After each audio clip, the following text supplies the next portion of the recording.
మనుషులు మాత్రమే యుద్ధాలు చేస్తారని మనం అనుకుంటాం. కానీ ఉగాండా అడవుల్లో చింపాంజీలు కూడా కొట్టుకుంటూ ఉన్నాయి.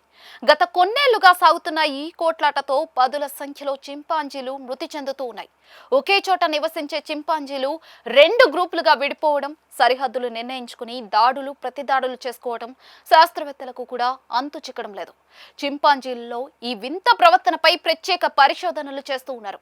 దీనిపై శాండల్ అనే జంతు అధ్యయన శాస్త్రవేత్త సైన్స్ అనే జర్నల్లో ఆసక్తికరమైన విశేషాలను వెల్లడించారు. ప్రస్తుతం అంతర్జాతీయ మీడియాలో కూడా ఉగాండా చింపాంజీల అంతర్యుద్ధంపై విస్తృత కథనాలైతే వస్తూ ఉన్నాయి. సాధారణంగా జంతువులు ఆహారం కోసం లేదా ఆధిపత్యం కోసం చిన్నపాటి ఘర్షణలకు దిగటం చూస్తూ ఉంటాం. కానీ ఉగాండాలోని నేషనల్ పార్కుల్లో చింపాంజీలు చేస్తున్న యుద్ధాలు మాత్రం అందుకు పూర్తి భిన్నంగా కనిపిస్తున్నాయని అంటూ ఉన్నారు. ఇవి కేవలం ఆకలి కోసమో రక్షణ కోసమో చేసే గొడవలుగా కనిపించడం లేదని నిపుణులు అభిప్రాయపడుతూ ఉన్నారు. మనుషుల మధ్య జరిగే గ్రూప్ వార్స్ మాదిరిగానే చింపాంజీలు సైతం ఒక వ్యూహాత్మక పద్ధతిలో దాడులు చేసుకోవడమే విస్మయానికి గురి చేస్తూ ఉంది. ఉగాండాలోని కిబాలే నేషనల్ పార్క్ లో నివసించే చింపాంజీల సమూహాన్ని ngొంగో కమ్యూనిటీ అని పిలుస్తారు. దశాబ్దాల పాటు కలిసి ఉన్న ఈ అతిపెద్ద చింపాంజీల గుంపు 2015లో ఈ గుంపు రెండుగా విడిపోయిందని చెప్తూ ఉన్నారు. వీటికి వెస్ట్రన్ గ్రూప్, సెంట్రల్ గ్రూప్ అని పేర్లు పెట్టారు. దాదాపుగా 200 వరకు నేషనల్ పార్క్ లో చింపాంజీలు ఉండేవని, కానీ ఏమైందో ఏమో కానీ 2015 జూన్ 24న చింపాంజీల గుంపు విచిత్రంగా ప్రవర్తించాయని చెప్తూ ఉన్నారు.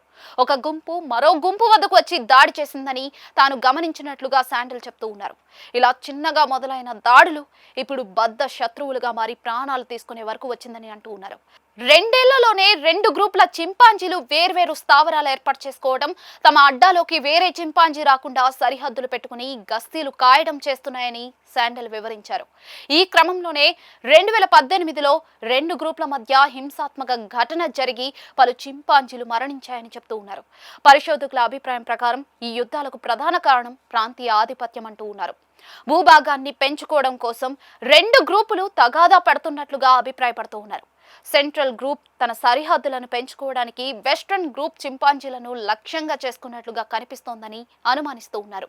అంతేకాకుండా వ్యూహాత్మక దాడులకు దిగుతూ మగ చింపాంజీలు రాత్రిపూట సైలెంట్ గా శత్రువుల భూభాగంలోకి వెళ్లి ఒంటరిగా దొరికిన చింపాంజీలపై దాడి చేసి ప్రాణాలు తీస్తున్నాయని అంటూ ఉన్నారు.